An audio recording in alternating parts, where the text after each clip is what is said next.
Hello friends, good afternoon, नमस्कार। मैं सपना रानी और आपका स्वागत है मंथन आईक्यू के इस नए वीडियो में। जैसा कि आप लोग जानते हैं फ्रेंड्स कि हमने एक कार्यक्रम स्टार्ट की है 17वीं बीपीएससी के लिए। उसका नाम है टारगेट 17वीं बीपीएससी प्रीलिम्स टेस्ट सीरीज। और ये जो टेस्ट सीरीज कार्यक्रम है हमारा फ्रेंड्स, इसमें 2 वीडियो आ चुकी है। और मेरी सारी साथियों से निवेदन है कि अभी तक जिन्होंने 2 वीडियो नहीं देखे हैं वो 2 वीडियो देख लें, ठीक है। तो आज के इस सेशन का जो हमारा जो टेस्ट सीरीज है, ये ज्योग्राफी का टेस्ट सीरीज है। और चलिए बिना देर किए हुए आज के इस सेशन को हम स्टार्ट करते हैं और प्रश्नों पे बात करते हैं।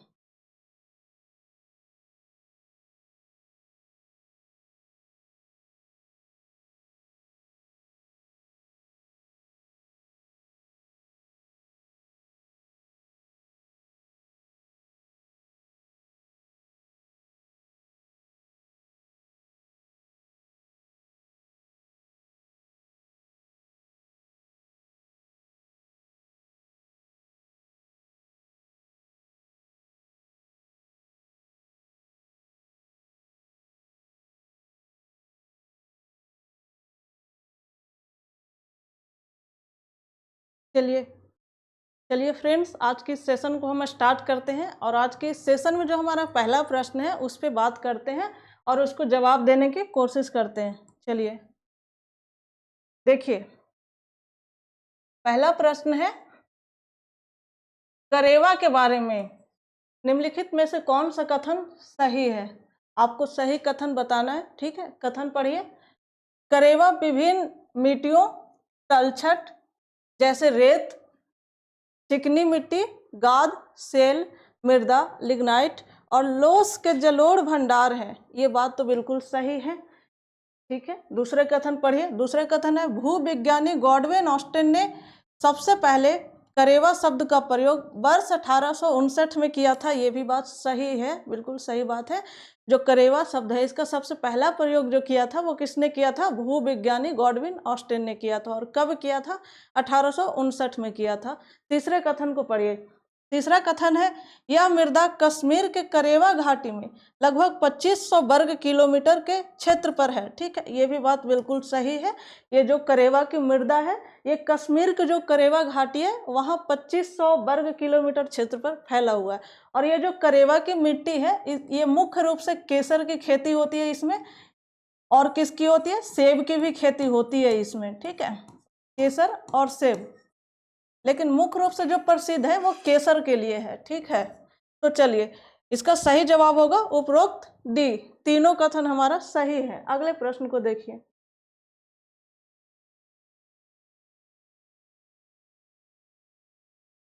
प्रश्न नंबर 2 देखिए। कहता है भारतीय राज्यों के निम्नलिखित युग्मों में से कौन सा एक क्रमशः सबसे पूर्वी और सबसे पश्चिमी राज्य को दर्शाता है, ठीक है।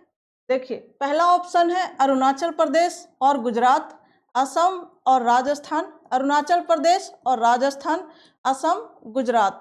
सही जवाब होगा ऑप्शन ए। अरुणाचल प्रदेश सबसे पूर्वी राज्य को दर्शाता है और गुजरात सबसे पश्चिमी राज्य को दर्शाता है, ठीक है। अगले प्रश्न पर आइए। प्रश्न नंबर 3 देखिए। देखिए, प्रश्न नंबर 3 कहता है गोंडवाना लैंड के बारे में निम्नलिखित में से कौन सा कथन सही नहीं है, ठीक है। देखिए फ्रेंड्स, चाहे एग्जाम हो या फिर टेस्ट सीरीज हो, अगर आप टेस्ट सीरीज लगाने भी बैठे हैं या फिर परीक्षा हॉल में बैठे हैं तो आप इस चीज़ पर हमेशा ध्यान दीजिएगा कि आपसे क्या पूछा है, सही है, सही नहीं है। क्योंकि अक्सर क्या होता है कि जब हम टेस्ट सीरीज लगाते हैं तो हमारी वहाँ सिचुएशन नॉर्मल होती है, लेकिन परीक्षा हॉल में सिचुएशन नॉर्मल नहीं होती है। वहाँ पे प्रेशर रहता है। ऊपर से पढ़ते आ रहे हैं सही है, और नीचे आते थे थोड़ा कन्फ्यूजन हो जाता है। अगर जिनको ये समस्या होती है तो थोड़ा इस पर ध्यान दीजिएगा, ठीक। देखिए, पहला ऑप्शन है महाद्वीपीय विस्थापन सिद्धांत के अनुसार भारतीय मुख्य भूमि गोंडवाना लैंड का एक हिस्सा है। ये बात बिल्कुल सही है। और ये महाद्वीपीय विस्थापन सिद्धांत जो है वो किसने दिया था?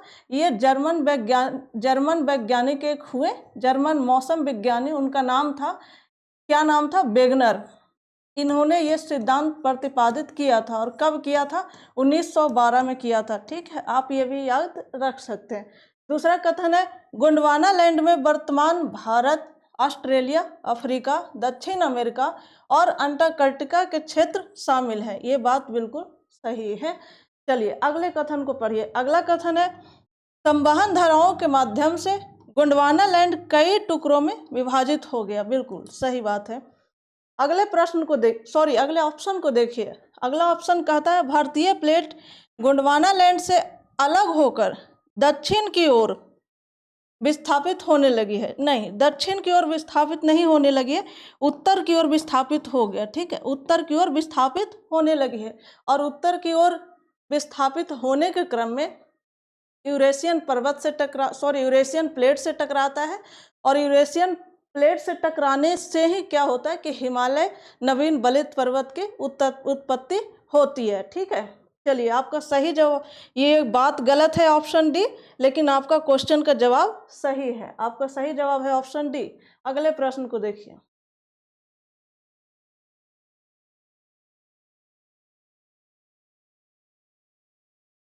देखिए प्रश्न नंबर 4 देखिए। प्रश्न नंबर 4 कहता है निम्नलिखित में से कौन सा जोड़ा गलत सुमेलित है। ठीक है, गलत बताना है आपको। पहला है विवर्तनिक भूकंप, इसका है कि ये किसी भ्रंश तल पर चट्टानों के खिसकने से उत्पन्न होता है। बिल्कुल सही बात है। अगले ऑप्शन को देखिए। देखिए ऑप्शन बी देखिए, कहता है ज्वालामुखी जन्य भूकंप, इसके बारे में लिखा है परिभाषा कि ये सक्रिय ज्वालामुखियों के क्षेत्रों तक ही सीमित हैं। ठीक है, ये बात बिल्कुल ठीक है। अगले ऑप्शन को पढ़िए। अगले ऑप्शन है नियत भूकंप बड़े जलाशयों के क्षेत्र में ही होता है। ठीक है, नहीं ये गलत है। ये जो नियत भूकंप है ये जलाशयों के क्षेत्र में नहीं होता है। जहाँ पे तीव्र उत्खनन क्षेत्र होते हैं, वहाँ पे अचानक जो उत्खननित क्षेत्र में जो छतें होती है उसके डायरेक्ट गिरने से वहाँ पे एक झटका महसूस किया जाता है, भूकंप का झटका महसूस किया जाता है, तो उसे ही नियत भूकंप कहते हैं। ठीक है, तो तीसरा कथन गलत है। चौथा कथन देखिए, कहता है विस्फोट भूकंप, इसके बारे में है कि यह रासायनिक या परमाणु उपकरणों के विस्फोट के कारण होता है। ठीक है, ये बात बिल्कुल सही है। गलत कौन सा है? ऑप्शन सी, और हमसे गलत ही पूछा था, तो आपका सही जवाब है ऑप्शन सी। अगले प्रश्न को देखिए। प्रश्न नंबर 5 देखिए। प्रश्न नंबर 5 कहता है पृथ्वी की संरचना के संदर्भ में निम्नलिखित कथनों पर विचार करें। ठीक है, कथन है भूपर्पटी पृथ्वी का सबसे बाहरी ठोस भाग है। बिल्कुल, इसकी प्रकृति भंगुर होती है। बिल्कुल, ये कथन बिल्कुल सही है। अगले कथन को पढ़िए। अगले कथन है भूपर्पटी मोह असंबद्धता से 2900 किलोमीटर की गहराई तक फैली हुई है। ये भूपर्पटी नहीं है, बल्कि भूपर्पटी से परे जो आंतरिक भाग है उसे मेंटल कहते हैं, और मेंटल मोह असंबद्धता से 2900 किलोमीटर की गहराई तक फैली हुई है। तो यहाँ पे जो सही जवाब होगा वो भूपर्पटी नहीं बल्कि मेंटल होगा। ठीक है, मेंटल। तो आपका दूसरा कथन गलत है। तीसरा कथन देखिए। तीसरा कथन कहता है मेंटल के ऊपरी भाग को दुर्बलता मंडल कहा जाता है। ठीक है, एस्थेनो शब्द का अर्थ दुर्बलता होता है। बिल्कुल, ये बात बिल्कुल सही है। अगले ऑप्शन को पढ़िए। ऑप्शन 4 देखिए, कहता है बाह्य कोड ठोस अवस्था में जबकि आंतरिक कोड तरल अवस्था में। नहीं, ये बात गलत लिखी है फ्रेंड्स। ये जो बाह्य कोड है ना, ये तरल अवस्था में है। बाह्य कोड तरल अवस्था में होगा और ये जो आंतरिक कोड है ये ठोस अवस्था में होगा। ठीक है, और ये जो क्रोड होता है ये बहुत भारी सामग्री से बने होते हैं, जिसमें ज़्यादातर क्या शामिल होते हैं? ज़्यादातर इसमें शामिल होते हैं लोहा और निकेल। और ये जो क्रोड होते हैं इसे नीफे भी कभी कभी कहा जाता है। ठीक है, तो ये भी कथन गलत है। आपका पूछा क्या था आपसे? सही बताना था आपको। तो कौन कौन से सही हो जाएंगे? 1 और 3।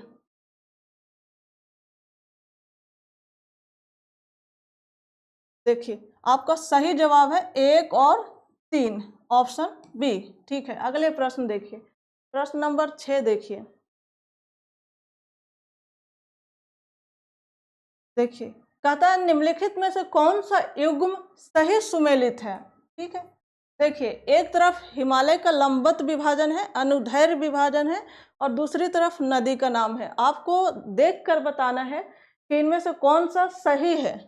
ठीक है, कौन सा हिमालय किस नदी के बीच स्थित है, आपको सही बताना है। ठीक है, पहला कश्मीर हिमालय सिंधु और सतलुज नदी के बीच स्थित है, बिल्कुल सही बात है।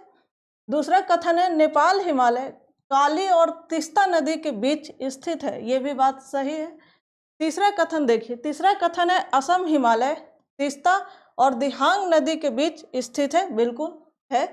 चौथा कथन है कुमायूं हिमालय सतलज और काली नदी के बीच स्थित है, बिल्कुल। ये जो चारों कथन है, ये चारों कथन हमारा सही है। आपका सही जवाब होगा ऑप्शन डी, 1 2 3 4 चारों सही हैं। ठीक है, अगले प्रश्न पर आइए। प्रश्न नंबर 7 देखिए, कहता है निम्नलिखित में से पूरब से पश्चिम तक पर्वत शिखरों का सही क्रम कौन सा है। ठीक है, पर्वत शिखर का नाम दिया गया है, आपको बताना है कि पूरब से पश्चिम कौन सा इनका सही क्रम है। ठीक है, पहले ऑप्शन में है माउंट एवरेस्ट, कंचनजंगा, धौलागिरी, अन्नपूर्णा। नहीं, ये गलत है। कंचनजंगा, माउंट एवरेस्ट, अन्नपूर्णा, धौलागिरी, ये सही है। ठीक है, अगले ऑप्शन को आप पढ़ने की जरूरत नहीं है, हमारा जवाब मिल चुका है। अगले प्रश्न को देखिए,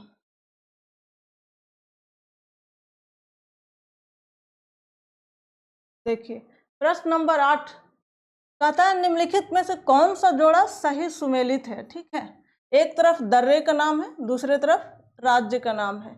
आपको बताना है कि कौन सा दर्रा किस राज्य में स्थित है। ठीक है, पहला है भोर घाट दर्रा महाराष्ट्र, बिल्कुल सही है। गोरान घाट सिक्किम, नहीं, गोरान घाट कहाँ है, राजस्थान, राजस्थान में ये है। ठीक है,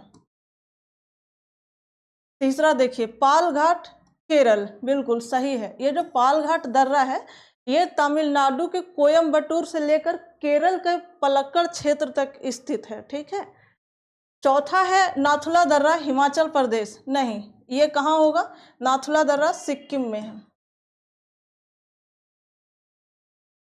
ठीक है, चौथा भी गलत है, दूसरा गलत है, 1 और 3 आपका सही जवाब होगा ऑप्शन बी।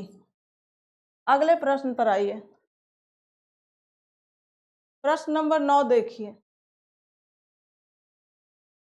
प्रश्न नंबर 9, एक तरफ अफवाह प्रतिरूप है और दूसरे तरफ उसके परिभाषा। आपको देखकर बताना है कि कौन सा अफवाह प्रतिरूप का परिभाषा सही है। ठीक है, पहला है वृक्षाकार प्रतिरूप, इसके बारे में परिभाषा लिखा है अफवाह प्रतिरूप वृक्ष की एक शाखाओं जैसा दिखता है, बिल्कुल। दूसरा है अरीय प्रतिरूप, जब नदियां किसी पहाड़ी से निकलती है और सभी दिशाओं में बहती है, बिल्कुल, तब उसे अरीय प्रतिरूप कहते हैं। ठीक है, तीसरा है अभिकेंद्री प्रतिरूप, जब नदियां अपना पानी सभी दिशाओं में किसी झील या गर्त में विसर्जित होती है। ठीक है, उसे अभिकेंद्री प्रतिरूप कहते हैं। ठीक है, अगले ऑप्शन को देखिए, चौथा कथन है जालीनुमा प्रतिरूप, इसके बारे में लिखा है कि जब नदियों के प्राथमिक सहायक नदियां एक दूसरे से समानांतर बहती है, ठीक है, और द्वितीयक सहायक नदियां समकोण पर उनसे जुड़ती है, तो उसे क्या कहते हैं, जालीनुमा प्रतिरूप। और आपसे पूछा है उपरोक्त दिए गए युग्मों में से कौन सा सही सुमेलित है, तो आपका ऐसे में सही ऑप्शन हो जाएगा, सही आंसर हो जाएगा डी, 1 2 3 4 सारे सही सुमेलित हैं। ठीक है, अगले प्रश्न पर आइए, प्रश्न नंबर 10 देखिए। देखिए प्रश्न नंबर 10 कहता है निम्नलिखित कथनों पर विचार करें। ठीक है, पहला कथन है देवप्रयाग भागीरथी और अलकनंदा, अलकनंदा नदियों के संगम पर स्थित है, बिल्कुल ये सही बात है। ठीक है, देवप्रयाग भागीरथी और अलकनंदा नदी के मिलने से बनती है। ठीक है, दूसरा कथन है रुद्रप्रयाग मंदाकिनी और अलकनंदा नदियों के संगम पर स्थित है, बिल्कुल ठीक है। तीसरा है इंडस, जिसे सिंधु नदी के नाम से भी जाना जाता है। भारत में यह हिमालय की नदियों में सबसे पश्चिम है। ठीक है, ये बात बिल्कुल सही है। चौथा कथन है चिनाब सिंधु की सबसे छोटी सहायक नदी है। सबसे छोटी सहायक नदी नहीं है, ये सबसे बड़ी सहायक नदी है। ठीक है, और इसका जो निर्माण होता है ये दो धाराओं के मिलने से होता है। चिनाब नदी का कौन कौन से धारा है? तो वो चंद्रा और भागा। और ये धारा कहाँ मिलते हैं? ये हिमाचल प्रदेश में मिलते हैं। ठीक है, ये जब हिमाचल प्रदेश में ये दोनों धाराएं मिलती है तो उससे चिनाब नदी का निर्माण होता है। ठीक है, अगले ऑप्शन को देखिए। आपसे इसमें पूछा था, सही बताना था। 1 2 3।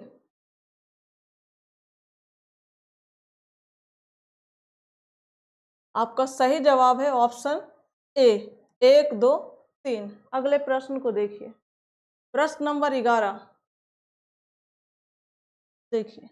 कहता है निम्नलिखित नदियों पर विचार करें। ठीक है, उपरोक्त में से कौन सी नदी अरुणाचल प्रदेश से होकर बहती है? ठीक है, ऊपर 3 नदी का नाम दिया गया है, आपको बताना है कि इनमें से कौन सी नदी है जो अरुणाचल प्रदेश से होकर बहती है। ठीक है, पहला है लोहित, ये बिल्कुल अरुणाचल प्रदेश से होकर बहती है। सुवर्णसिरी बिल्कुल बहती है। बराक, बराक नहीं बहती है, अरुणाचल प्रदेश से होकर नहीं बहती है। ये मिजोरम और मणिपुर, मणिपुर ये इनकी प्रमुख नदी है। ठीक है, तो ऐसे में आपका सही आंसर हो जाएगा 1 और 2, ऑप्शन डी। अगले प्रश्न को देखिए, प्रश्न नंबर 12 देखिए। देखिए 12 नंबर प्रश्न कहता है इनमें से कौन सी पश्चिम की नदी दक्षिण में सतपुड़ा और उत्तर में विंध्य पर्वतमाला के बीच एक भ्रंश घाटी में बहती है? ठीक है, कौन सी नदी है? माही, साबरमती, नर्मदा, शरावती। तो ये नर्मदा नदी है। ठीक है, आपका सही जवाब है ऑप्शन सी। अगले प्रश्न को देखिए, 13 नंबर प्रश्न देखिए।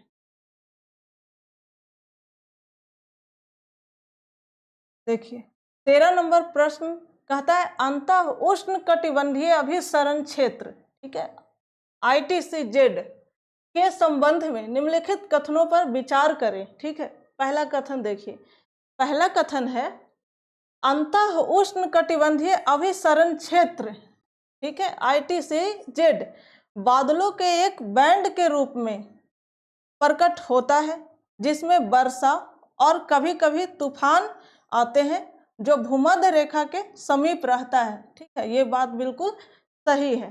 दूसरा कथन देखिए, दूसरा कथन कहता है ITCZ की स्थिति मौसम के अनुसार बदलती है।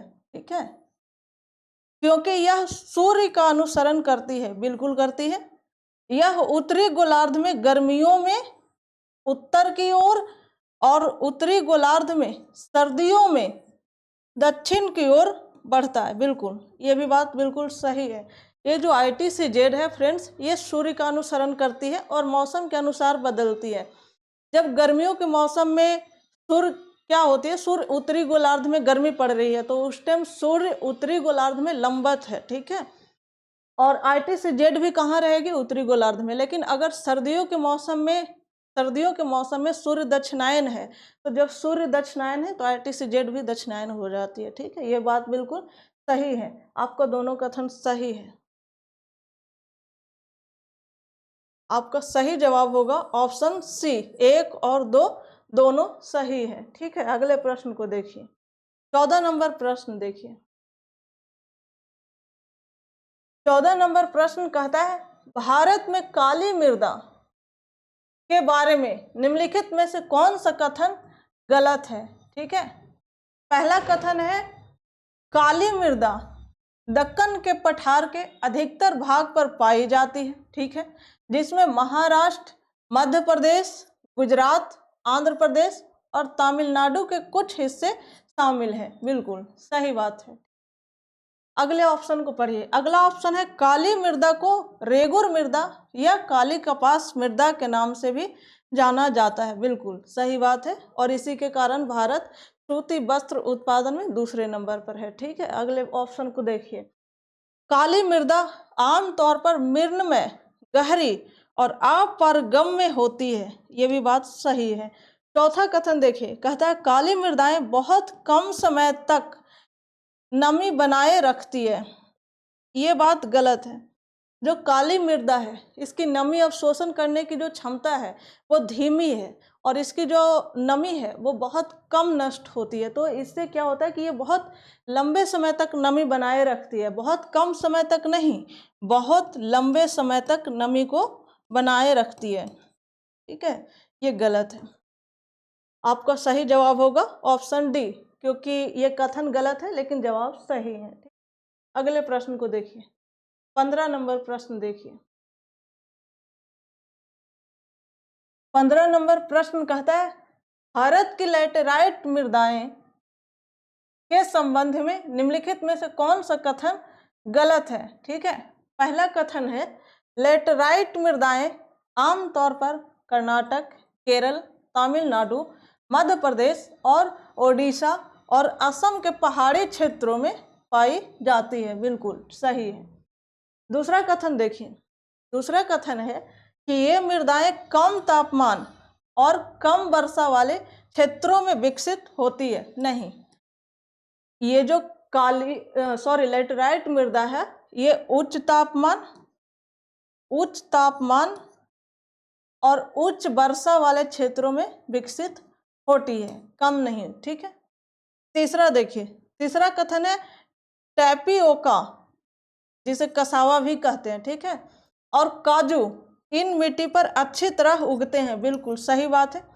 अगले ऑप्शन को देखिए, कहता है इस मृदाएं में जैव पदार्थ नाइट्रोजन, फॉस्फेट और कैल्शियम की कमी होती है। ठीक है, होती है, जबकि लौह ऑक्साइड और पोटास अधिक मात्रा में होते हैं। ठीक है, बिल्कुल सही बात है, सही है, लेकिन आपसे गलत पूछा था। आपका सही जवाब होगा ऑप्शन बी। अगले प्रश्न पर आइए, 16 नंबर प्रश्न देखिए। 16 नंबर प्रश्न कहता है भारत की मृदाएं के संबंध में निम्नलिखित में से कौन सा कथन गलत है। ठीक है, देखिए कथन, देखिए कथन है जलोढ़ मृदाएं दक्कन पठार के पूर्वी और दक्षिणी भाग में कम वर्षा वाले क्षेत्रों में रवेदार आग्नेय चट्टानों पर विकसित होती है। ये जलोढ़ मृदाएं नहीं होती है। ये कौन मृदा होती है? ये लाल मृदा होती है। ठीक है, ये लाल मृदा होती है। पहला कथन गलत है। दूसरा कथन देखिए, दूसरा कथन है लवण मृदाएं को ऊसर मिट्टी के नाम से भी जाना जाता है। बिल्कुल ठीक है। तीसरा कथन है शुष्क मृदाएं का रंग लाल से लेकर किशमिशी तक होता है। वे आमतौर पर संरचना में रेतीली और प्रकृति में लवणीय होते हैं। बिल्कुल ये सही बात है। चौथा कथन देखिए, कहता है पिटमय मृदाएं भारी वर्षा और उच्च आर्द्रता वाले क्षेत्रों में पाई जाती है, जहां वनस्पति की अच्छी वृद्धि होती है। बिल्कुल सही बात है, चौथा कथन सही है।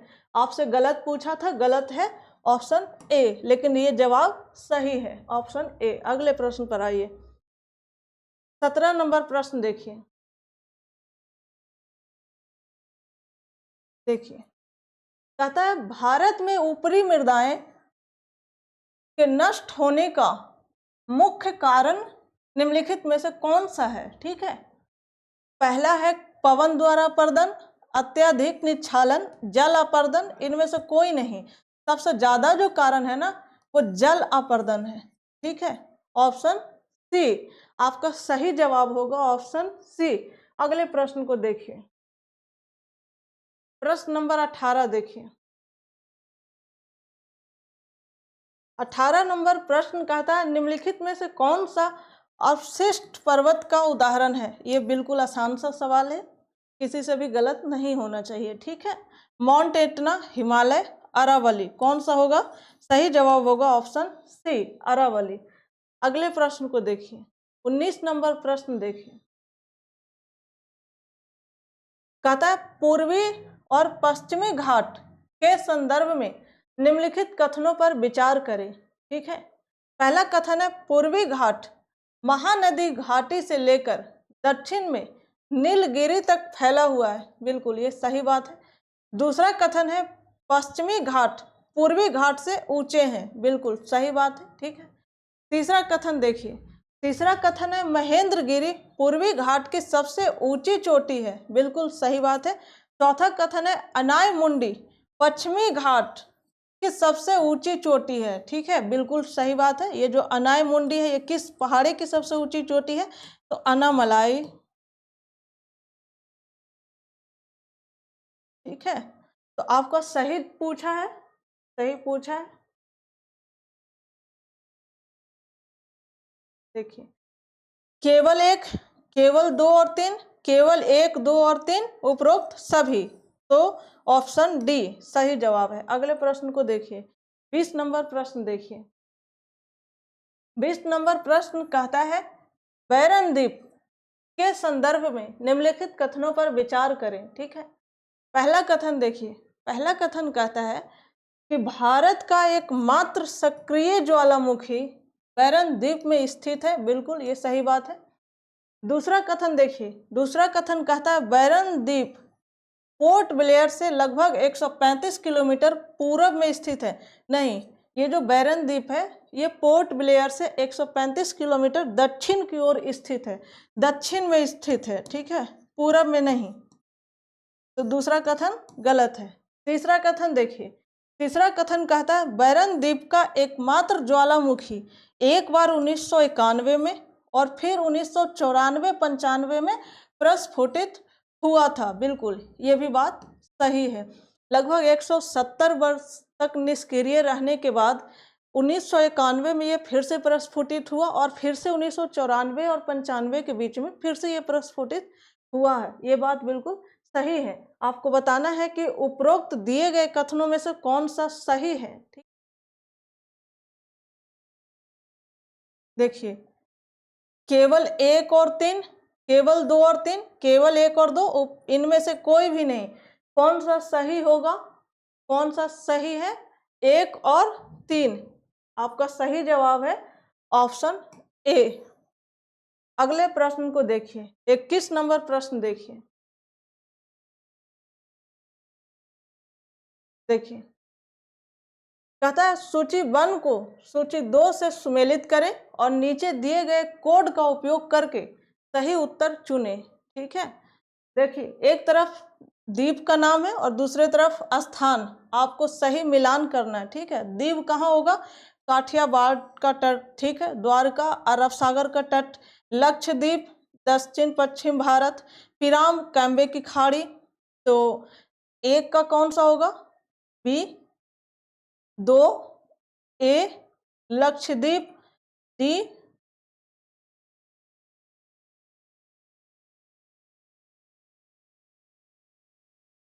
पिराम, सी। ठीक है, बी ए डी सी।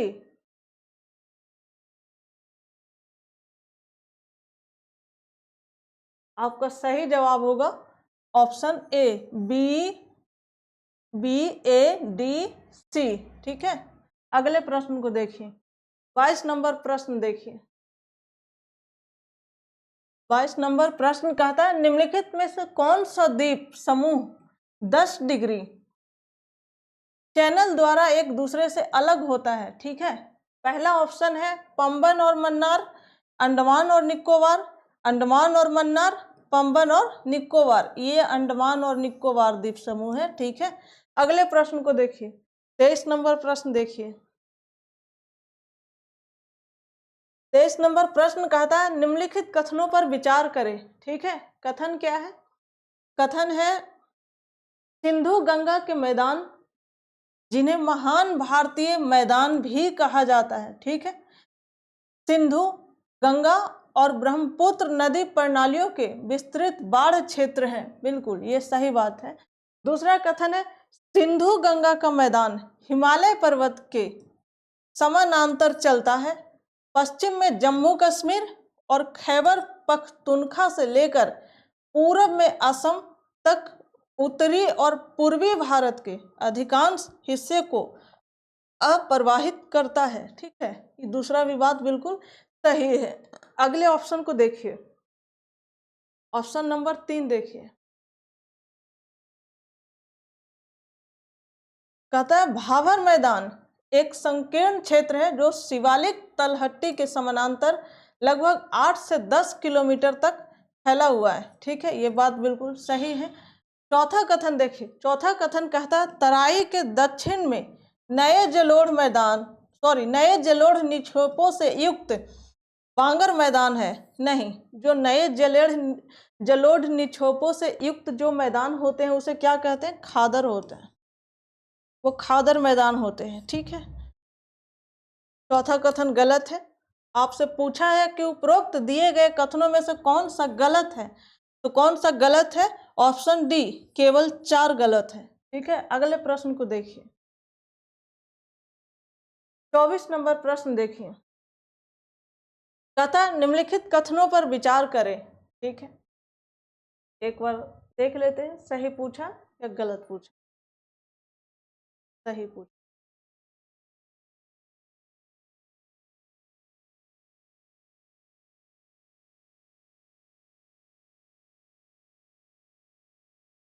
देखिए, पहला कथन है ब्रह्मपुत्र का मैदान सबसे पूर्वी भाग में स्थित है। बिल्कुल सही बात है। दूसरा कथन है ब्रह्मपुत्र नदी पर स्थित माजुली दुनिया का सबसे बड़ा अवॉध नदी द्वीप है। बिल्कुल, ये भी बात सही है। अगले ऑप्शन को देखिए, ऑप्शन नंबर 3 देखिए, कहता है गंगा का मैदान घग्गर और तीस्ता नदियों के बीच फैला हुआ है। ठीक है, यह उत्तर में हरियाणा, दिल्ली, उत्तर प्रदेश, बिहार, आंशिक रूप से झारखंड और पश्चिम बंगाल में फैला हुआ है। यह भी बात बिल्कुल सही है। आपका ऐसे में जो सही जवाब हो जाएगा उपरोक्त सभी, ऑप्शन डी, सभी कथन सही है। अगले प्रश्न को देखिए, 25 नंबर प्रश्न देखिए, कहता है निम्नलिखित में से कौन सा सुमेलित नहीं है? कौन सा सुमेलित नहीं है?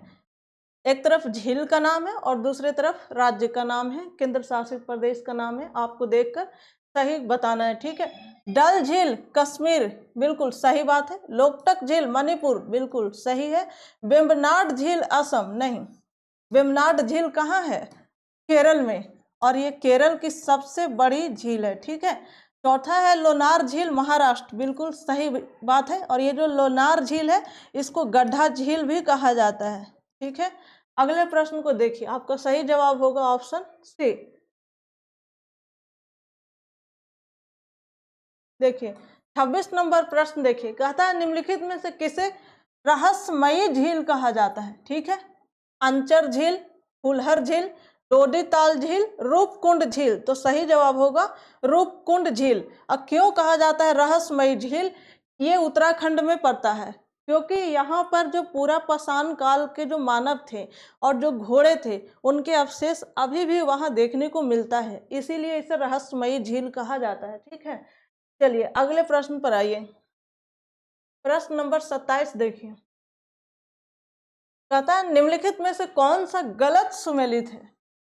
ठीक है, धुआंधार जलप्रपात नर्मदा, बिल्कुल सही बात है। जोग जलप्रपात शरावती, बिल्कुल सही है। चुलिया चंबल, बिल्कुल सही है। शिव समुद्रम गोदावरी, नहीं, शिव समुद्रम किस नदी पर है?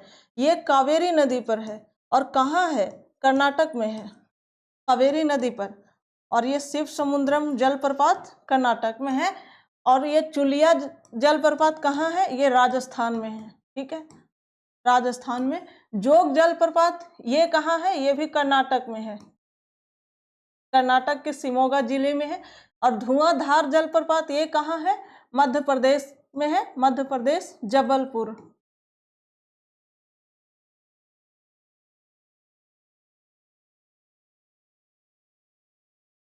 जबलपुर।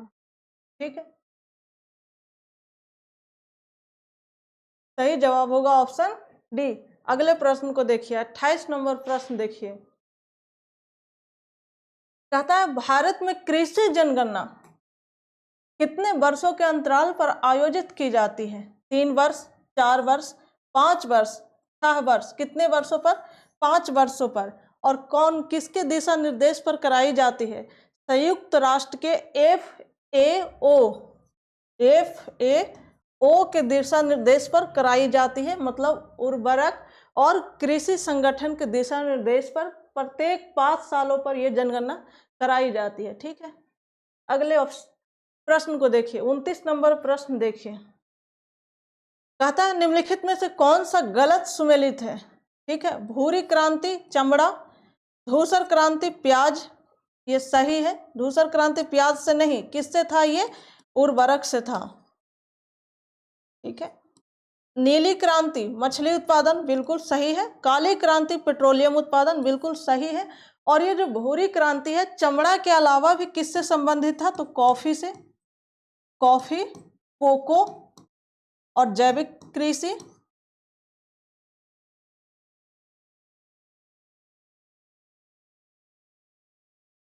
और किससे था? तो मिट्टी में सुधार की मात्रा से भी संबंधित था।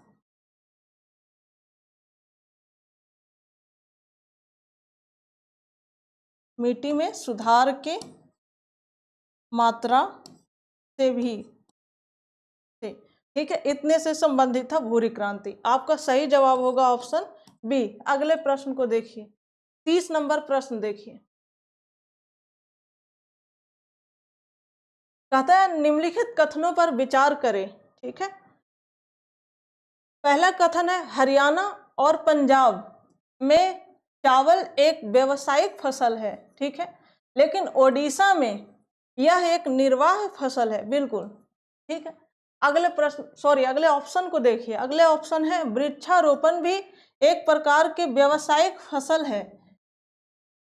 इस प्रकार की खेती में एक ही फसल बड़े क्षेत्र में उगाई जाती है। बिल्कुल सही है।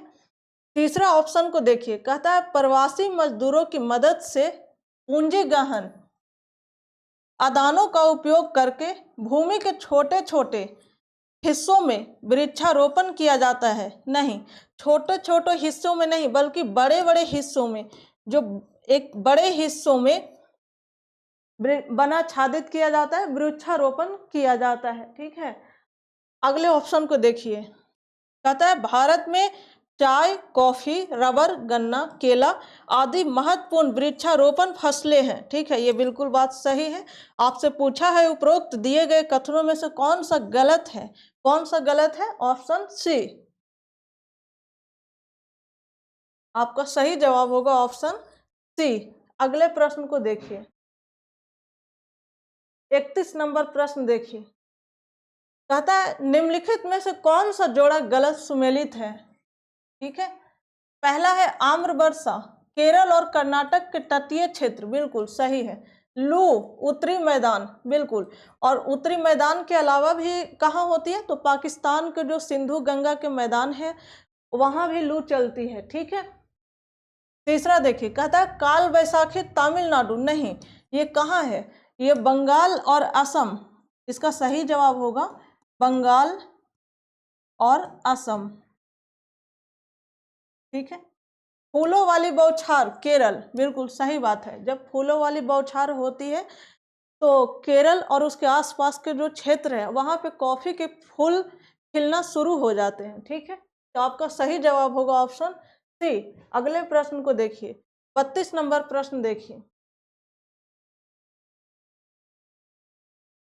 32 नंबर प्रश्न कहता है शीत ऋतु की शुरुआत में तमिलनाडु के तटीय क्षेत्रों में वर्षा का कारण क्या है? दक्षिण पश्चिम मानसून, उत्तर पूर्वी मानसून, शीतोष्ण चक्रवात, स्थानीय वायु परिसंचरण। कौन सा होगा? उत्तर पूर्वी मानसून से। ठीक है, सही जवाब होगा ऑप्शन बी। अगले प्रश्न को देखिए, 33 नंबर प्रश्न देखिए। 33 नंबर प्रश्न कहता है निम्नलिखित में से कौन सा कथन गलत है? ठीक है, पहला कथन है उष्णकटिबंधीय पर्णपाती वन भारत के सबसे व्यापक वन है, बिल्कुल सही बात है। और ये जो उष्णकटिबंधीय पर्णपाती वन है इसका क्षेत्र कहाँ से फैला हुआ है? जो पश्चिमी जो तटीय भाग है, पश्चिमी घाट के जो क्षेत्र हैं, अधिक वर्षा वाले क्षेत्र में वहां पाए जाते हैं।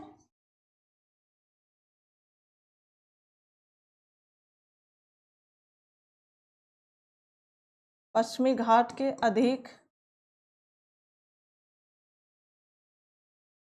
वर्षा वाले क्षेत्र। और कहाँ देखने को मिलता है? तो ये अंडमान निकोबार, और कहाँ? लक्षद्वीप और तमिलनाडु।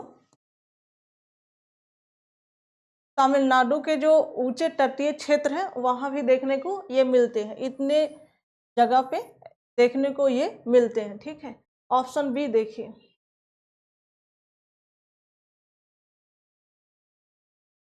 ऑप्शन बी कहता है उष्णकटिबंधीय पर्णपाती वनों को मानसून वन भी कहा जाता है, और ये 100 सेंटीमीटर से 50 सेंटीमीटर के बीच वर्षा वाले क्षेत्र में फैले हुए हैं।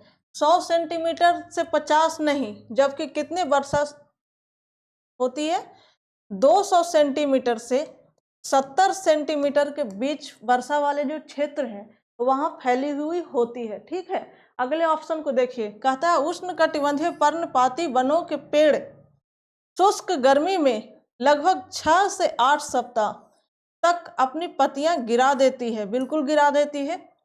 चौथा कथन है जल की उपलब्धता के आधार पर उष्णकटिबंधीय पर्णपाती वनों को नम और शुष्क पर्णपाती वन में विभाजित किया जाता है। बिल्कुल सही बात है।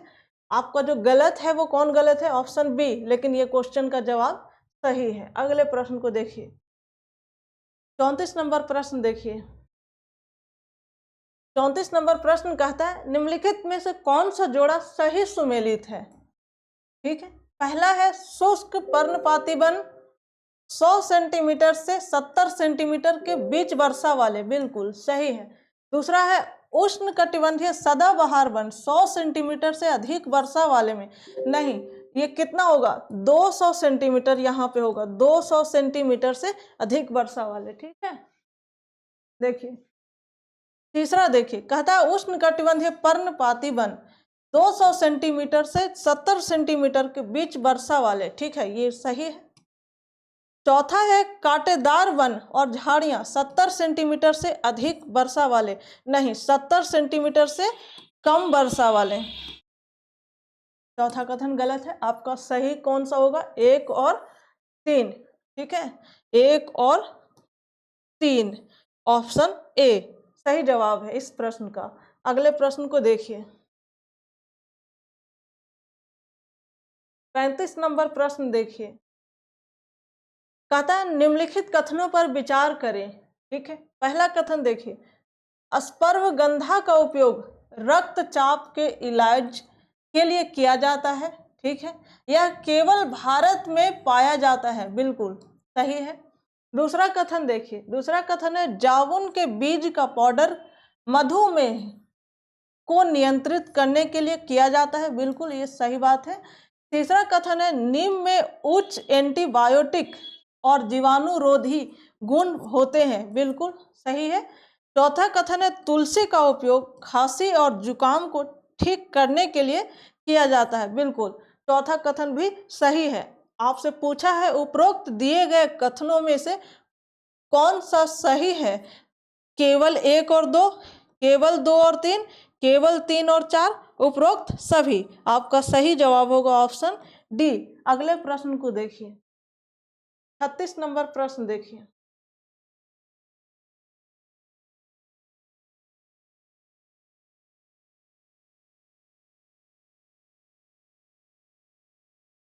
देखिए, कहता है निम्नलिखित में से कौन सा कथन गलत है? ठीक है, पहला कथन है भारत में वन्य जीव संरक्षण अधिनियम 1973 में लागू किया गया। नहीं, ये 1973 में नहीं, 1972 में लागू किया गया था। ठीक है, पहला कथन गलत है। दूसरा कथन देखिए। दूसरा कथन कहता है वनस्पतियों और जीवों की रक्षा के लिए देश में 18 जीव मंडल नीचे स्थापित किए गए हैं। बिल्कुल सही है। तीसरा कथन है 1992 से सरकार द्वारा कई वनस्पति उद्यानों को वित्तीय और तकनीकी सहायता प्रदान की गई है। बिल्कुल। चौथा कथन है project tiger, project rhino, project great Indian bustard और कई अन्य पर्यावरण विकासात्मक परियोजनाएं शुरू की गई है। बिल्कुल सही बात है। आपका गलत कौन सा है? Option A. लेकिन इस प्रश्न का जो सही जवाब है वो ऑप्शन ए है। ठीक है, अगले प्रश्न को देखिए, 37 नंबर प्रश्न देखिए। देखिए, कहता है निम्नलिखित में से कौन सा जोड़ा गलत सुमेलित है? ठीक है, सिमलीपाल बायो रिजर्व उड़ीसा, बिल्कुल ठीक है। काजीरंगा असम, बिल्कुल सही है। मुदुमलाई अभ्यारण्य तेलंगाना, नहीं, ये कहाँ है? ये तमिलनाडु में है, ये तमिलनाडु में है। ठीक है। चौथा है कान्हा राष्ट्रीय उद्यान मध्य प्रदेश, बिल्कुल सही है। आपका गलत कौन सा है? Option C. लेकिन इस प्रश्न का जो सही जवाब है वो है ऑप्शन सी। अगले प्रश्न को देखिए, 38 नंबर प्रश्न देखिए। 38 नंबर प्रश्न कहता है 2011 की जनगणना के आंकड़ों के संदर्भ में निम्नलिखित कथनों पर विचार करें। ठीक है, पहला कथन है देश की लगभग 18% आबादी उत्तर प्रदेश में रहती है। 18% नहीं, 16%। ठीक है, गलत है। दूसरा कथन है हिमालयी राज्य सिक्किम की जनसंख्या लगभग 0.6 मिलियन है। ठीक है, और लक्षद्वीप की जनसंख्या केवल 64,429 है। बिल्कुल सही है। अगले ऑप्शन को देखिए, कहता है भारत की लगभग आधी आबादी सिर्फ 5 राज्यों में रहती है। ये हैं उत्तर प्रदेश, महाराष्ट्र, बिहार, पश्चिम बंगाल और आंध्र प्रदेश। बिल्कुल सही है। बताना है उपरोक्त दिए गए कथनों में से कौन सा गलत है।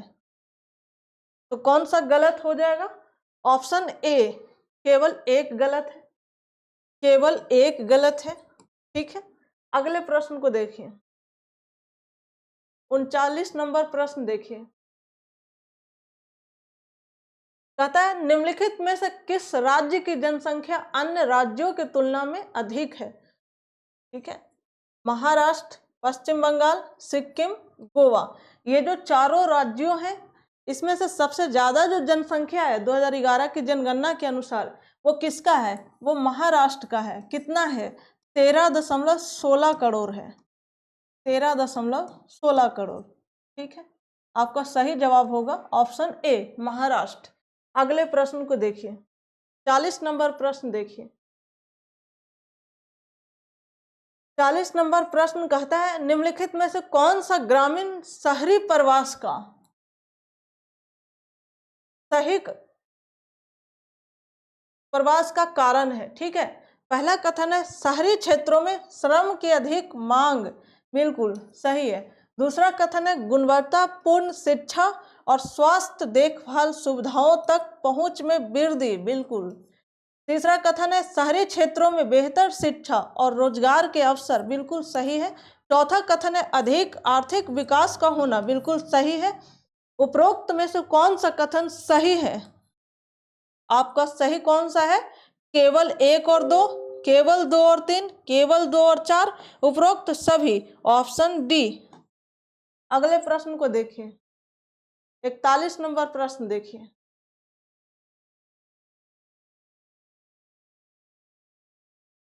कहता है भारत सरकार ने किस वर्ष व्यापक परिवार नियोजन कार्यक्रम शुरू किया?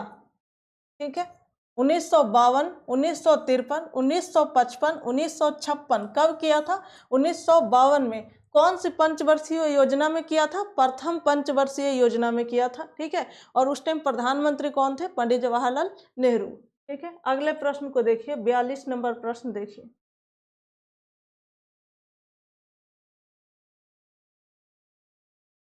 कहता है निम्नलिखित कथनों पर विचार करें। ठीक है, पहला कथन है 1901 से 1921 की अवधि को भारत की जनसंख्या की वृद्धि के स्थिर चरण की अवधि के रूप में जाना जाता है, बिल्कुल सही बात है। दूसरा कथन है 1921 से 1951 के दशकों को स्थिर जनसंख्या वृद्धि का काल कहा जाता है। बिल्कुल, ये भी बात सही है। तीसरा कथन है 1951 से 1981 के दशकों को भारत में जनसंख्या विस्फोट का काल कहा जाता है। बिल्कुल सही है। चौथा कथन है यूएनएफपीए की विश्व जनसंख्या रिपोर्ट 2023 के अनुसार अप्रैल 2023 में भारत की जनसंख्या 1,4,2,5,7,7,5,8,5,0 तक पहुंचने की उम्मीद है। बिल्कुल, ये भी बात बिल्कुल सही है। आपसे पूछा है उपरोक्त में से कौन सा कथन सही है। ठीक है,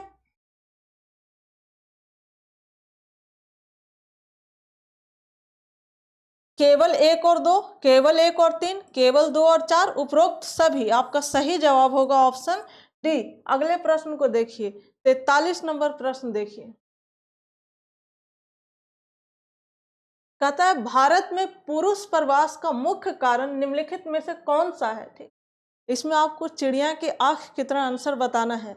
आपको ऐसा लग सकता है कि कोई और ऑप्शन सही होगा, लेकिन आपको ऐसे जवाब, ऐसे प्रश्न का जो सही उत्तर होता है वो ऐसा उत्तर दिया जाता है जिसमें लगभग पूरे के पूरे वो कवर कर रहा हो। ठीक है, देखिए पहला है व्यापार, शिक्षा, विवाह, काम और रोजगार। इसका जो सटीक आंसर होगा वो ऑप्शन डी होगा, काम और रोजगार। ठीक है, अगले प्रश्न को देखिए, 44 नंबर प्रश्न देखिए।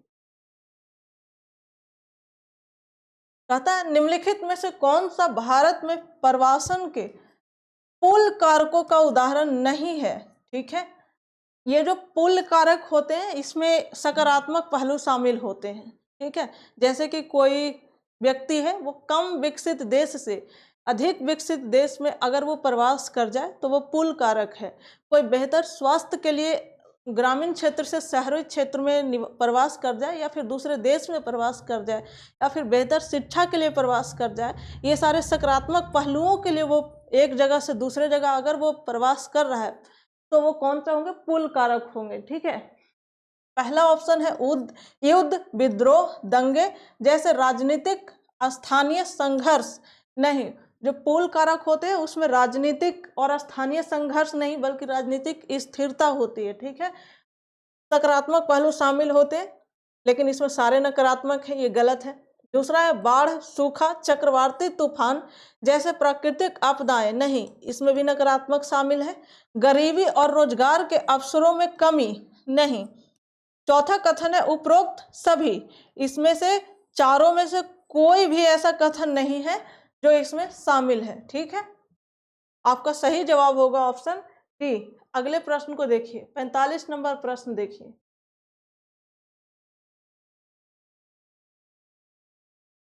कहता है प्रवासन को प्रभावित करने वाले प्रतिकर्ष कारकों के बारे में निम्नलिखित में से कौन सा सही है। ठीक है, स्थानीय संघर्ष, अकाल, सूखा, उपरोक्त सभी। इसमें से सभी कारण प्रवासन के लिए उचित है। ठीक है, ऑप्शन डी सही जवाब है। अगले प्रश्न को देखिए, 46 नंबर प्रश्न देखिए।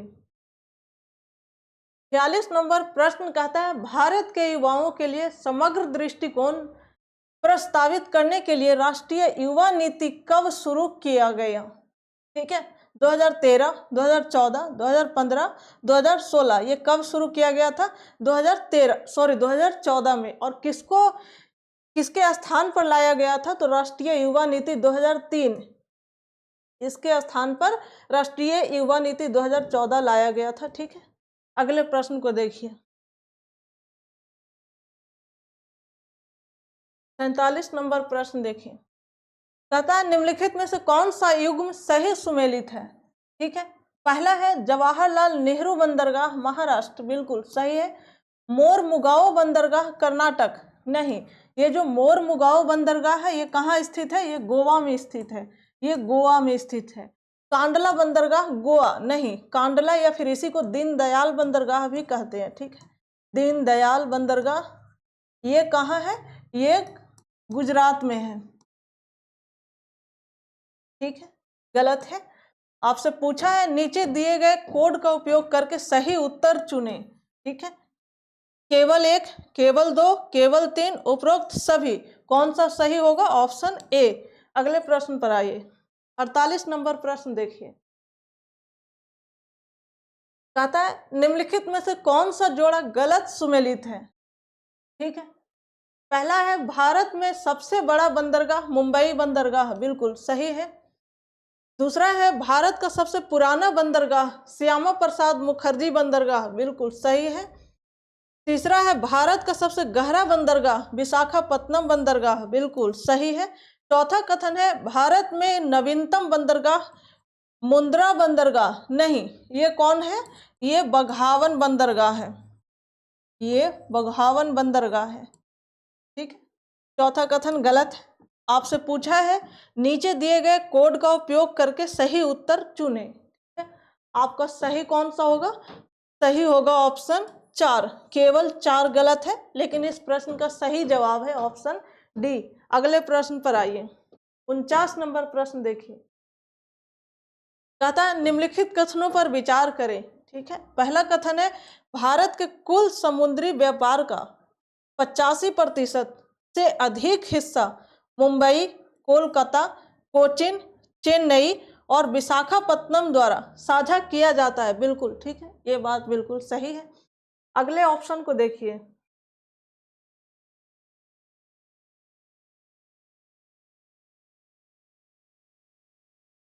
देखिए ऑप्शन बी, कहता है भारत में औसत जहाज जनित यातायात 35 मिलियन टन प्रति वर्ष है, बिल्कुल सही है।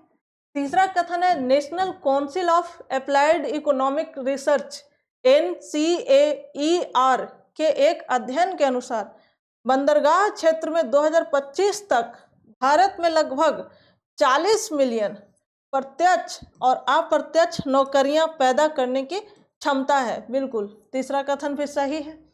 पूछा है उपरोक्त में से कौन सा कथन सही है, केवल एक और दो, दो और तीन, तीन और एक, एक, दो और तीन। आपका सही जवाब है ऑप्शन डी। अगले प्रश्न पर आइए, 50 नंबर प्रश्न देखिए।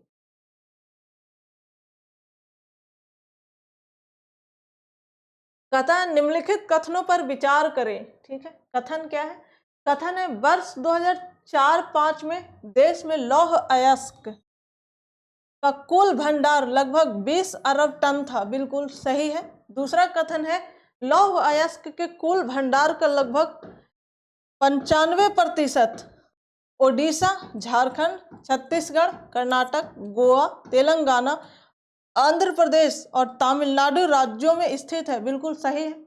तीसरा कथन है बिहार में लौह अयस्क सुंदरगढ़, मयूरभंज और झार की पहाड़ी श्रृंखलाओं में है। ये सारे जगह जो बिहार में नहीं है, ये कहाँ है, ये उड़ीसा में है। ठीक है, ये उड़ीसा में पड़ता है। ठीक है, तीसरा कथन गलत है। चौथा कथन देखिए, कहता गुआ और नोआ मुंडी पूर्वी और पश्चिमी सिंहभूम जिलों में स्थित है, बिल्कुल ये चौथा कथन सही है, लेकिन आपका सही जवाब कौन सा होगा, केवल 3, केवल 3 गलत है, लेकिन इस प्रश्न का सही जवाब होगा केवल 3। ठीक है, अगले प्रश्न पर आइए, 51 नंबर प्रश्न देखिए। कहता है भारत में से निम्नलिखित में से कौन सा कथन गलत है। ठीक है, पहला कथन है ओडिशा मैग्नीज का प्रमुख उत्पादक है, बिल्कुल है। महाराष्ट्र मैग्नीज का भी एक महत्वपूर्ण उत्पादक है, जिसका खनन नागपुर, भंडारा और रत्नागिरी जिलों में किया जाता है, बिल्कुल किया जाता है। अगले ऑप्शन को देखिए।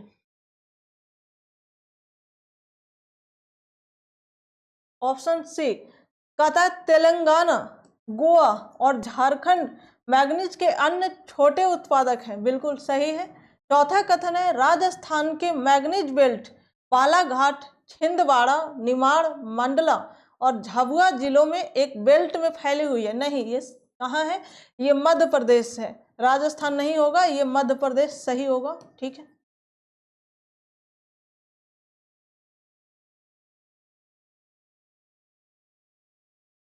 देखिए इसका सही जवाब कौन सा हो जाएगा,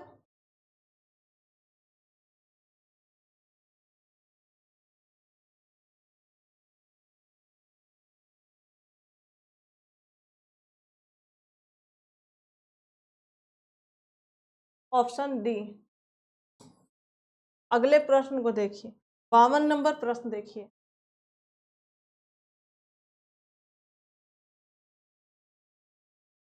तथा निम्नलिखित में से कौन सी चट्टान प्रणाली भारत में धात्विक खनिजों का प्रमुख स्रोत है? ठीक है, धारवाड़ प्रणाली, विंध्यन तंत्र, गोंडवाना व्यवस्था, तृतीयक प्रणाली, कौन सा होगा? धारवाड़ प्रणाली। ये धात्विक खनिजों के लिए प्रमुखता से जानी जाती है। ठीक है, इसमें अधात्विक खनिज भी पाए जाते हैं, लेकिन मुख्य रूप से जो ज्यादातर पाए जाते हैं वो धात्विक खनिज, जैसे लोहा, मैग्नीज, इसमें ज्यादातर पाए जाते हैं। ठीक है, अगले प्रश्न को देखिए, 53 नंबर प्रश्न देखिए।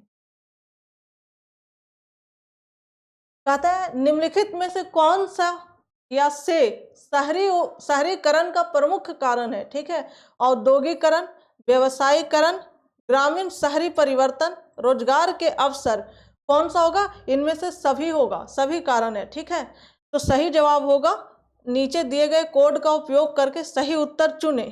केवल 1 और 2, केवल 2 और 3, केवल 3 और 4, उपरोक्त सभी। आपका सही जवाब होगा ऑप्शन डी, सभीकरण। सभी कारक जो है वो शहरीकरण का प्रमुख कारण है। ठीक है, अगले प्रश्न को देखिए, 54 नंबर प्रश्न देखिए।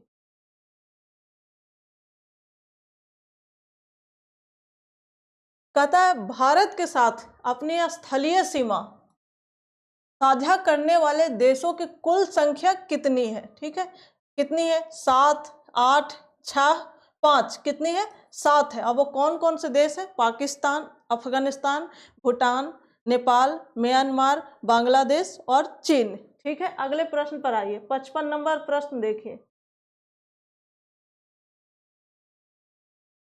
कहता है निम्नलिखित में से कौन सा या से जोड़ा सही सुमेलित है? ठीक है, रेड क्लिफ रेखा भारत और पाकिस्तान के बीच, बिल्कुल सही है। मैकमोहन रेखा भारत और चीन के बीच, बिल्कुल सही है। मैजिनॉट रेखा ऑस्ट्रिया और जर्मनी, ऑस्ट्रिया नहीं, फ्रांस और जर्मनी होगा। ठीक है,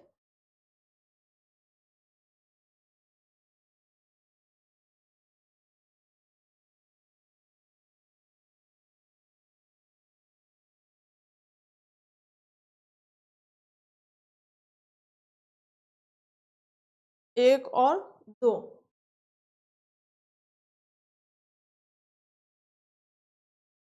पूछा है निम्नलिखित दिए गए कोड का उपयोग करके सही उत्तर चुने। ठीक है, ऑप्शन है केवल 1 और 2, केवल 2, केवल 3, केवल 2 और 3। सही जवाब होगा ऑप्शन ए, 1 और 2। ठीक है, अगले प्रश्न को देखिए, 56 नंबर प्रश्न देखिए। कहता है निम्नलिखित में से कौन सा नदी अमरकंटक पहाड़ी से निकलती है? ठीक है, माही, लूनी, ताप्ती, नर्मदा, कौन सा निकलती है? नर्मदा। कहाँ से निकलती है? अमरकंटक पहाड़ी से। ठीक है, अगले प्रश्न को देखिए, 57 नंबर प्रश्न देखिए। कहता है निम्नलिखित में से कौन सा या से जोड़ा सही सुमेलित है? ठीक है, पहला है गारो खासी श्रेणी हिमालय में स्थित है, बिल्कुल सही है, गारो खासी जयंतिया। ठीक है, दूसरा है नीला पर्वत शिखर मिजोरम, ठीक है, बिल्कुल सही है। नंदा देवी उत्तराखंड, बिल्कुल सही है। कामेट असम, नहीं, कामेट कहाँ होगा? उत्तराखंड में। और ये किसकी श्रेणी में आती है? ये शिवालिक है, ये शिवालिक श्रेणी की है। ठीक है, चौथा गलत है। पूछा है नीचे दिए गए कोड का उपयोग करके सही उत्तर चुने। आपको सही बताना था, तो सही कौन सा है? 1, 2, 3, 1, 2, 3। सही जवाब है ऑप्शन बी। अगले प्रश्न को देखिए,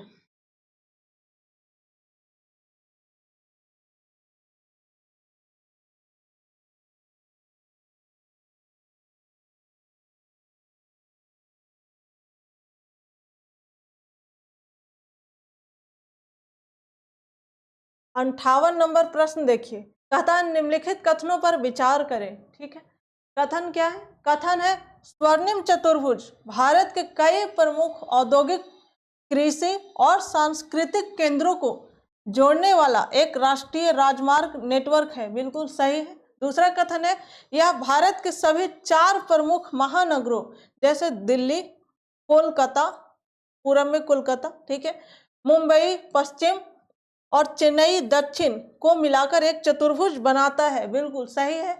तीसरा कथन है स्वर्णिम चतुर्भुज परियोजना का प्रबंधन सड़क परिवहन और राजमार्ग मंत्रालय के तहत भारतीय राष्ट्रीय राजमार्ग प्राधिकरण NHAI द्वारा किया जाता है, बिल्कुल ये सही है, ये भी बात सही है। अगले ऑप्शन देखिए,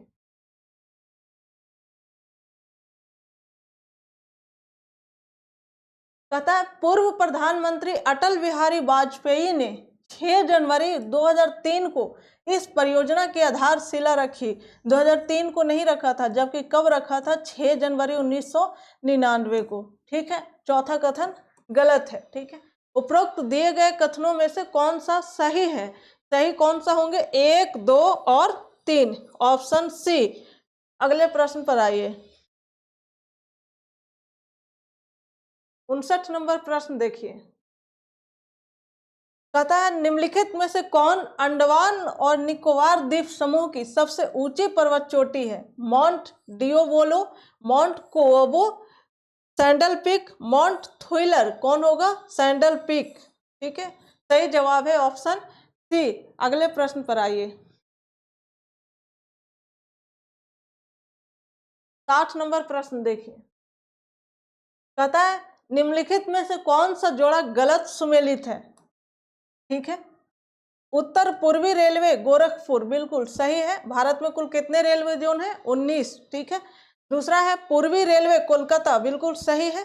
दक्षिण पूर्व मध्य रेलवे बिलासपुर, बिल्कुल सही है। दक्षिण पूर्व रेलवे भुवनेश्वर, नहीं। दक्षिण पूर्व रेलवे का मुख्यालय कहाँ है? कोलकाता में है। ठीक है, चौथा गलत है। गलत सुमेलित कौन सा है? Option D. आपका सही जवाब है ऑप्शन डी।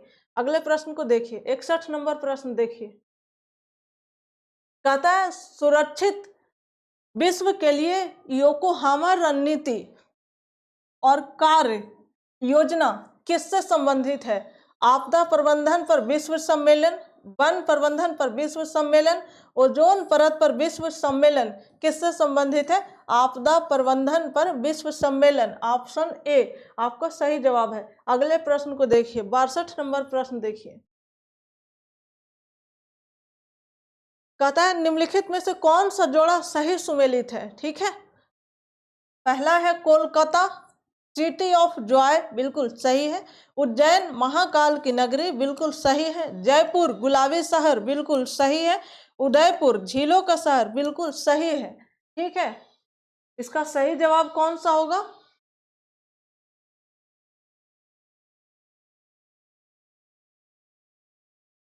ऑप्शन डी, उपरोक्त सभी। इसमें से चारों कथन जो है, चारों ऑप्शन है, वो सारे सही सुमेलित हैं। ठीक है, ऑप्शन डी सही है। अगले प्रश्न पर आइए, 63 नंबर प्रश्न देखिए, कहता है भारत में पर्यटन को बढ़ावा देने के लिए पर्यटन मंत्रालय ने भारत को लोकप्रिय बनाने के लिए निम्नलिखित में से कौन सा अभियान अपनाया? ठीक है, अतुल्य भारत, देवभूमि, ब्रजभूमि, मंदिरों की भूमि। कौन सा अभियान को अपनाया है? अतुल्य भारत को अपनाया है। ठीक है, ऑप्शन ए सही जवाब है। अगले प्रश्न पर आइए, 64 नंबर प्रश्न देखिए, कहता है निम्नलिखित स्थानों पर विचार करें। ठीक है, बताना है उपरोक्त में से कौन सा स्थान यूनेस्को विश्व विरासत सूची में शामिल है। ठीक है, देखिए भीमबेटका के शैल आश्रय, ठीक है, ये है, बिल्कुल है।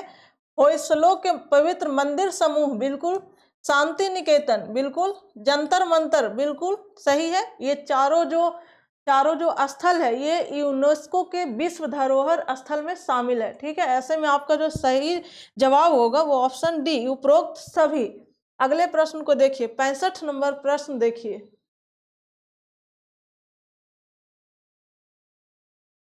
कहता है निम्नलिखित में से कौन सा गलत सुमेलित है? ठीक है, सेला उत्तराखंड, नहीं। ये सेला कहाँ है? अरुणाचल प्रदेश में है।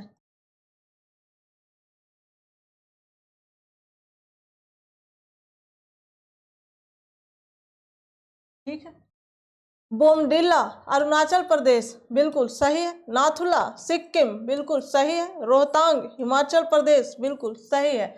ऐसे में आपको जो सही जवाब होगा वो ऑप्शन ए, जो सेला दर्रा है वो अरुणाचल प्रदेश में स्थित है। ठीक है, अगले प्रश्न को देखिए। 66 नंबर प्रश्न देखिए। कहता है निम्नलिखित में से कौन सा गलत सुमेलित है? बैसाखी पंजाब, बिल्कुल सही है। पोंगल तमिलनाडु, बिल्कुल। बिहू महाराष्ट्र, नहीं। बिहू कहाँ की त्योहार है? असम की, ये असम में मनाया जाता है। ओणम केरल, बिल्कुल सही है। आपका सही जवाब होगा ऑप्शन सी। अगले प्रश्न पर आइए। 67 नंबर प्रश्न देखिए। कहता है निम्नलिखित कथन पर विचार करें। ठीक है, पश्चिमी घाट की नदी डेल्टा नहीं बनाती है, बिल्कुल नहीं बनाती है। दूसरा है पश्चिम की ओर बहने वाली प्रायद्वीपीय नदी कठोर चट्टानों से होकर गुजरती है और छोटे छोटे मार्ग का अनुसरण करती है, बिल्कुल सही है।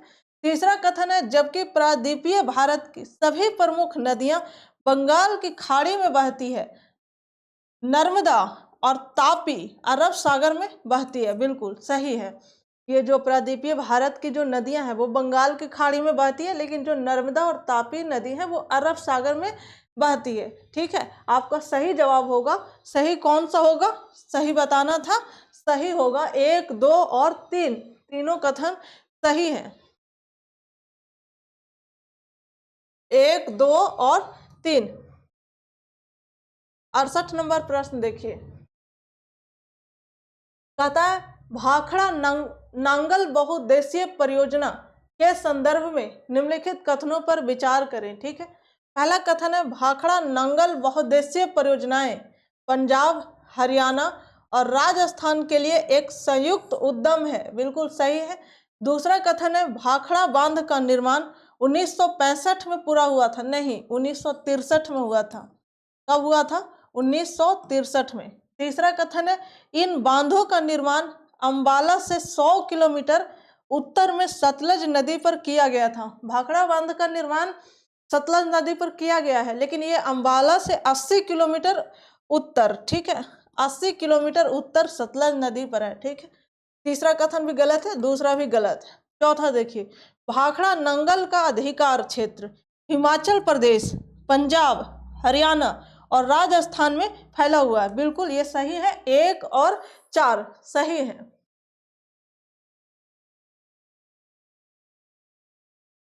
देखिए कौन सा सही जवाब होगा? 4 और 1, ऑप्शन डी। अगले प्रश्न पर आइए। 59 नंबर प्रश्न देखिए।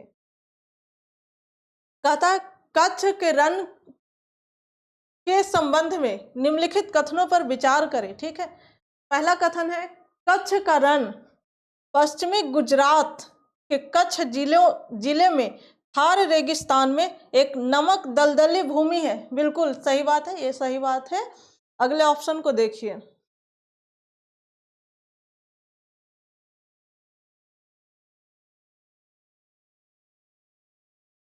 कहता है यह भारत में गुजरात और पाकिस्तान में सिंध प्रांत के बीच स्थित है, बिल्कुल सही है। तीसरा कथन कहता है इसमें लगभग 30,000 वर्ग किलोमीटर भूमि शामिल है, जिसमें कच्छ का महान रण, कच्छ का छोटा रण और बन्नी घास का मैदान शामिल है। ठीक है, ये तीनों के मिलने से बनी है कच्छ का मैदान। ठीक है, चौथा कथन है जैसलमेर अपनी सफेद नमकीन रेगिस्तानी रेत के लिए प्रसिद्ध है और इसे दुनिया का सबसे बड़ा नमक रेगिस्तान माना जाता है। ये जैसलमेर नहीं है, ये कौन है? कच्छ का रण है। यहाँ सही जवाब होगा कच्छ का रण। चौथा कथन गलत है। आपको बताना है उपरोक्त दिए गए कथनों में से कौन सा गलत है। ठीक है, केवल 1, केवल 2, केवल 3, केवल 4, ऑप्शन डी आपका सही जवाब है। अगले प्रश्न को देखिए। 70 नंबर प्रश्न देखिए।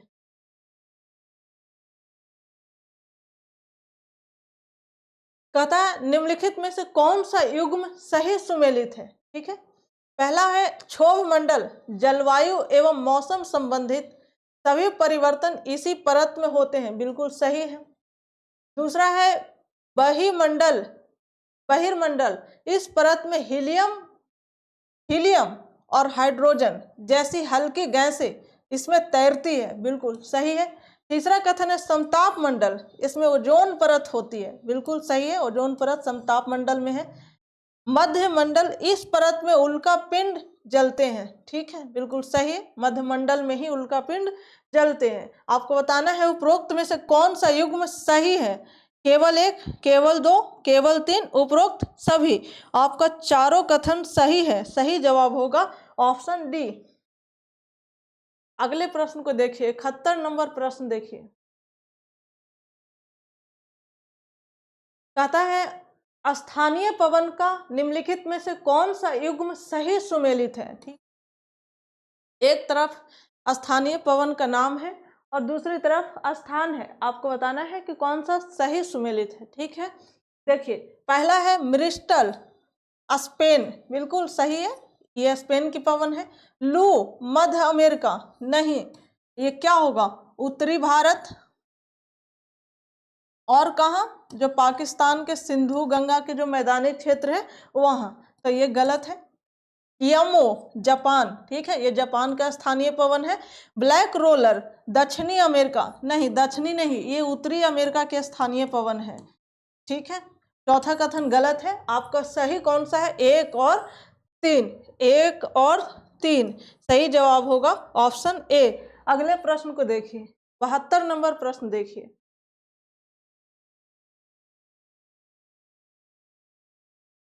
कहता है निम्नलिखित में से कौन सा जोड़ा अटलांटिक महासागर में ठंडी महासागरीय धारा है, ठीक है।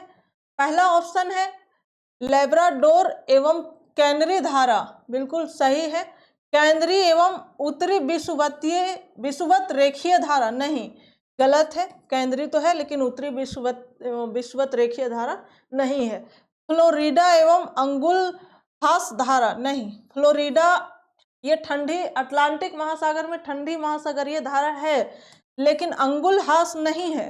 गल्फ स्ट्रीम और बर्जिलियाई धारा, ठीक है, ये गल्फ स्ट्रीम कैसी धारा है, ये गर्म जल धारा है, तो चौथा भी गलत है, तीसरा भी गलत है। ऐसे में आपका जो सही जवाब हो जाएगा वो कौन सा होगा, केवल एक, ठीक है, आपका सही जवाब है ऑप्शन ए। 73 नंबर प्रश्न देखिए, 73 नंबर प्रश्न देखिए,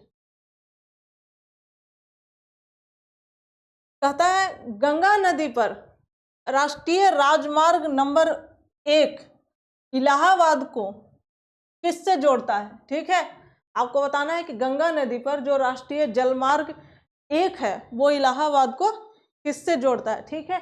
ऑप्शन है हल्दिया, पटना, दिल्ली, राजस्थान, किसको से जोड़ता है, हल्दिया से जोड़ता है, ठीक है, ऑप्शन ए। अगले प्रश्न पर आइए, 74 नंबर प्रश्न देखिए, 74 नंबर प्रश्न कहता है हिमालय पर्वतमाला के संदर्भ में निम्नलिखित कथनों पर विचार करें, ठीक है। कथन क्या है, कथन है हिमालय श्रृंखला वास्तव में 3 छोटी पर्वत श्रृंखलाओं से बनी है, ठीक है, जो एक दूसरे के बहुत करीब है। शिवालिक पहाड़ियां, लघु हिमालय और बृहद हिमालय है, ठीक है, बिल्कुल ये सही बात है, ये पहला कथन सही है। दूसरा कथन पढ़िए, दूसरा कथन है हिमालय की सबसे ऊंची चोटियों में माउंट एवरेस्ट, कंचनजंगा, मकालू, धौलागिरी, नंगा पर्वत और अन्नपूर्णा शामिल है, बिल्कुल सही है।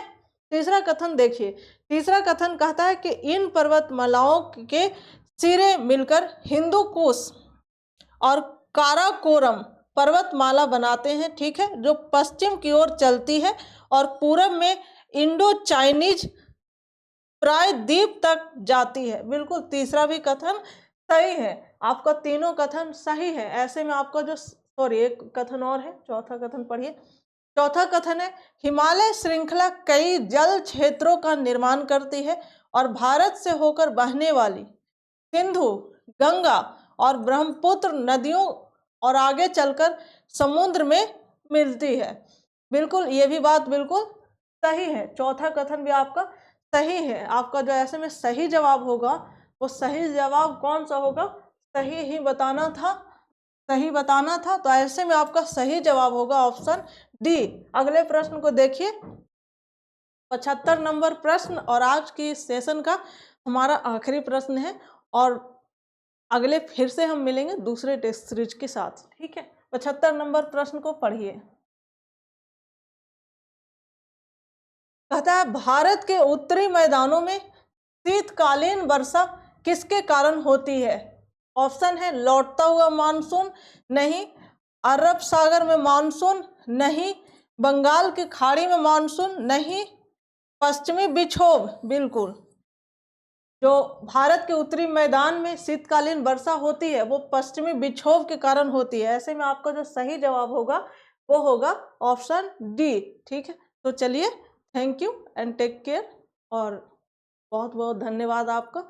और फिर से मिलते हैं अगले वीडियो में। आपको इसमें विषयवार टेस्ट 1-2 और आएंगे, उसके बाद में आपको फुल लेंथ का टेस्ट आएगा और करंट अफेयर्स की, बिहार स्पेशल की, साइंस की क्लासेज पूरी की पूरी आपको MCQ के माध्यम से आपको कराई जाएगी, ठीक है। और अब जो आपके पास में समय बचा है वो बहुत कम समय है।